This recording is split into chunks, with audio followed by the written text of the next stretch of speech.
പ്രിയപ്പെട്ട പ്രേക്ഷകരെ, തഞ്ചാവൂരിലെ മനോഹരമായ ബൃഹദീശ്വര ക്ഷേത്രത്തിൽ നിന്ന് പുണ്യദ്വീപായ രാമേശ്വരത്തേക്ക് യാത്രയിരിക്കുകയാണ്. അതും ഐക്കോണിക് പാമ്പൻ പാലവും കടന്ന് ഭഗവാൻ ശ്രീരാമചന്ദ്രൻ രാവണ ജയം കഴിഞ്ഞ് തൻ്റെ വില്ലൊന്ന് ഊന്നി വെച്ചപ്പോൾ അമൃതായി മാറിയ വില്ലൂന്തി ക്ഷേത്രവും താണ്ടി പ്രകൃതി രമണീയമായ റോഡ് യാത്ര ഇതാ.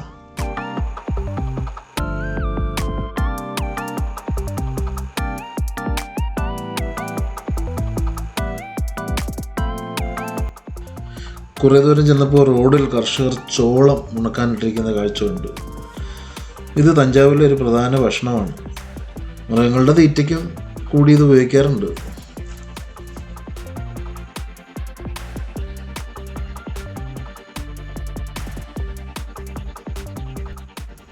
കുറേ ദൂരം ചെന്നപ്പോൾ ഇതാ റോഡിൻ്റെ വലത് ഭാഗത്ത് ജമന്തി കൃഷി.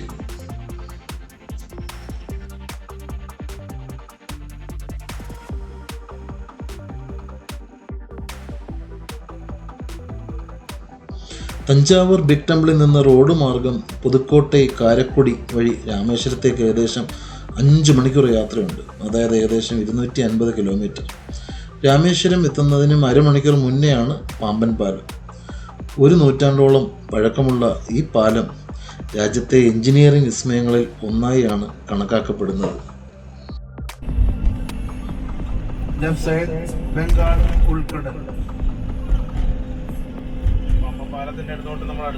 റൈറ്റ് സൈഡ് ഇന്ത്യൻ മഹാസമുദ്രം. ഇത് രണ്ടും കൂട്ടിമുട്ടുന്ന ഭാഗം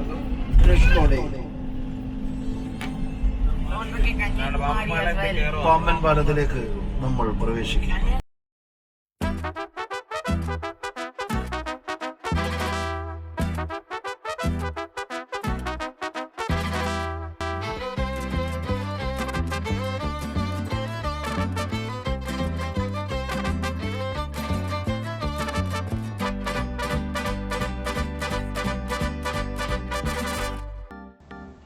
ശ്രീലങ്കയിൽ നിന്ന് ഏകദേശം 50 കിലോമീറ്റർ ദൂരെ ഇങ്ങ് ഇന്ത്യയിൽ സ്ഥിതി ചെയ്യുന്ന ദ്വീപാണ് പാമ്പൻ ദ്വീപ് അഥവാ രാമേശ്വരം ദ്വീപ്.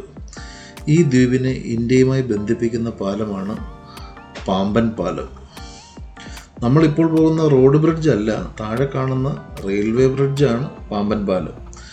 ഇപ്പോൾ അതിന് സമാന്തരമായി മറ്റൊരു പാലം നിർമ്മിക്കുന്നത് നമുക്ക് കാണാം. അത് പുതിയ പാലമാണ്. അതിനെക്കുറിച്ച് നമുക്ക് പിന്നീട് പറയാം. ഇപ്പോൾ നമുക്ക് പഴയ പാമ്പൻ പാലം 1911 നിർമ്മാണം തുടങ്ങി 1914 അതിൻ്റെ നിർമ്മാണം പൂർത്തിയായപ്പോൾ ഏകദേശം 2 കിലോമീറ്ററോളം നീളമുണ്ടായിരുന്നു.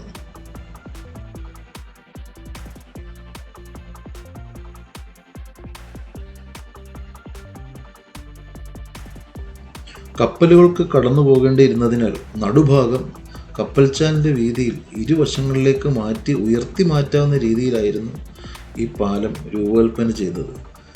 അന്നത്തെ സാങ്കേതിക വളർച്ച വെച്ച് നോക്കുമ്പോൾ അത്യാധുനികമായിരുന്നു ഈ ലിഫ്റ്റ്. ലണ്ടനിൽ നിർമ്മിച്ച ഭാഗങ്ങൾ ഇവിടെ കൊണ്ടുവന്ന് കൂട്ടിച്ചേർക്കുകയായിരുന്നു.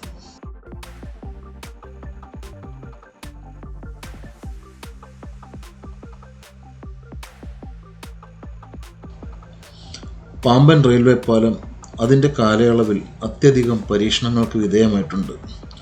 അതിലേറ്റവും പ്രധാനപ്പെട്ടത് 1964 രാമേശ്വരം ചുഴലിക്കാറ്റിൽ പാലത്തിന് സംഭവിച്ച കേടുപാടുകളാണ്. സാമാന്യം നല്ല ജനത്തിരക്കുണ്ടായിരുന്ന പാമ്പൻ ദ്വീപിനെയും തൊട്ടടുത്തുള്ള പട്ടണമായ ധനുഷ്കോടിയെയും സാരമായി ബാധിച്ച ഈ ചുഴലിക്കാറ്റിൽ 1500ഓളം പേർക്ക് ജീവൻ നഷ്ടമായി എന്നാണ് പറയപ്പെടുന്നത്. വിപുലമായ അറ്റകുറ്റപ്പണികളാണ് അന്ന് പാമ്പൻ പാലത്തിന് ചെയ്യേണ്ടി വന്നത്. ഇപ്പോൾ നമ്മൾ കടന്നു പോകുന്ന റോഡ് പാലം 1988 തുറന്നതാണ്. ഭാരമേറിയ ചരക്ക് ട്രെയിനുകളെ വഹിക്കാൻ മലയാളിയായ എഞ്ചിനീയർ ഇ ശ്രീധരൻ്റെ നേതൃത്വത്തിൽ 2009 പാലം വീണ്ടും ബലവത്താക്കി. 2013 16 വീണ്ടും റിപ്പയറുകൾ. 2018 പാലത്തിൽ വിള്ളലുകൾ കാണപ്പെട്ടതിനെ തുടർന്ന് ട്രെയിൻ ഗതാഗതം നിർത്തിവെച്ചു. 1 വർഷത്തിന് ശേഷം വീണ്ടും റെയിൽ ഗതാഗതം പുനഃസ്ഥാപിച്ചു. അങ്ങനെ വളരെയധികം പരീക്ഷണങ്ങളിൽ കൂടി പാമ്പൻ പാലം കടന്നുപോയി. അങ്ങനെയാണ് 2020 ഈ പാമ്പൻ പാലത്തിന് സമാന്തരമായി മറ്റൊരു പുതിയ പാലം നിർമ്മിക്കാൻ ഗവൺമെൻറ് തീരുമാനമെടുത്തത്. അതാണ് ഇപ്പോൾ നമ്മൾ കാണുന്ന ഈ പുതിയ പാലം. 2025 ഈ പാലം പണി പൂർത്തിയാവേണ്ടതാണ്.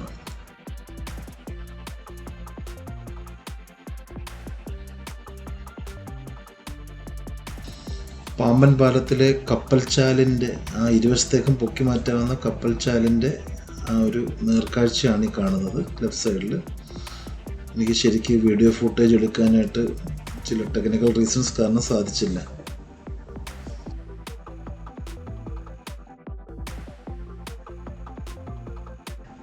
നമുക്കെല്ലാവർക്കും അറിയാം, രാവണനാൽ അപഹരിക്കപ്പെട്ട തൻ്റെ പത്നി സീതയെ മോചിപ്പിക്കുന്നതിനായി ശ്രീരാമൻ ഭാരതത്തിൽ നിന്ന് ലങ്കയിലേക്ക് രാമസേതു നിർമ്മിച്ച സ്ഥലമാണ് രാമേശ്വരം. രാമൻ അന്ന് ഇവിടെ ഒരു ശിവപ്രതിഷ്ഠ നടത്തി. അപ്പോൾ രാമൻ്റെ പ്രതിഷ്ഠയായ ഈശ്വരൻ വാണരുളുന്ന സ്ഥലം എന്ന അർത്ഥത്തിൽ ഇത് രാമേശ്വരമായി മാറി. രാമേശ്വരം ക്ഷേത്രത്തിലെത്തുന്നതിനും ഒരു 6 കിലോമീറ്റർ മുൻപേ ഉള്ള മനോഹരമായൊരു സ്ഥലത്തേക്കാണ് ഞാനിപ്പോൾ പോകുന്നത്. വില്ലൂന്തി തീർത്ഥം എന്നാണ് ഇതിൻ്റെ പേര്.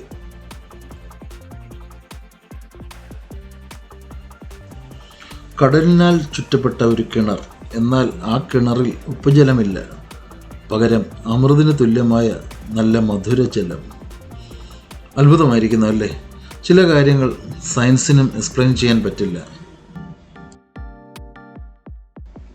ഈ അത്ഭുത കിണറിനെ രാമായണവുമായി ബന്ധിപ്പിക്കുന്ന കഥ രസകരമാണ്. രാവണനിൽ നിന്ന് സീതയെ വീണ്ടെടുത്ത് ശ്രീലങ്കയിൽ നിന്ന് തിരികെ പുഷ്പക വിമാനത്തിൽ ഭാരതത്തിലേക്ക് കൊണ്ടുവരുമ്പോൾ സീതയ്ക്ക് ശ്രീരാമൻ രാമേശ്വരത്ത് പ്രതിഷ്ഠിച്ച ശിവലിംഗം ഒന്ന് കാണാൻ ആഗ്രഹമുണ്ടായി. സീത തനിക്ക് ദാഹിക്കുന്നു എന്ന് രാമനോട് പറഞ്ഞപ്പോൾ അദ്ദേഹം കടലിലേക്ക് ഒരു അമ്പെയ്തു. അവിടെ നിന്ന് ശുദ്ധജലം പുറപ്പെടുവിക്കുന്ന ഒരു അരുവി ഉയർന്നു വന്നു. അവിടെ രാമൻ തൻ്റെ വില്ല് ഊന്നി വെച്ച് സീതയുടെ ദാഹം ശമിപ്പിക്കുകയും പിൽക്കാലത്ത് അവിടെ ഭക്തർ ആ അരുവിയിൽ ഒരു കിണർ കെട്ടി സംരക്ഷിക്കുകയും ആ തീർത്ഥത്തിന് സമീപം ത്രയംബകേശ്വരർ എന്ന പേരിൽ ഒരു ചെറിയ ശിവക്ഷേത്രം പണികഴിപ്പിക്കുകയും ചെയ്തു എന്നാണ് ഐതിഹ്യം.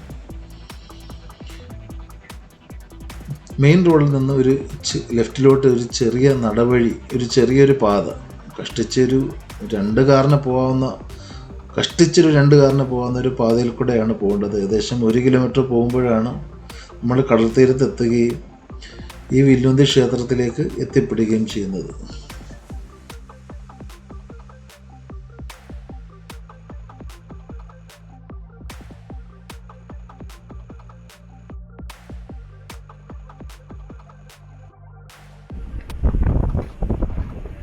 കൂട്ടുകാരെ, ഞാനിപ്പോൾ വില്ലൂന്തി എന്ന് പറയുന്ന സ്ഥലത്താണ് നിൽക്കുന്നത്. ഇവിടെ ആണ് നമ്മുടെ ഐതിഹ്യം അനുസരിച്ച് നമ്മുടെ ഭഗവാൻ ശ്രീരാമചന്ദ്രൻ സീതയെ വീണ്ടെടുത്ത് ലങ്കയിൽ നിന്ന് ഇന്ത്യയിലേക്ക് വന്നപ്പോൾ അദ്ദേഹം തന്നെ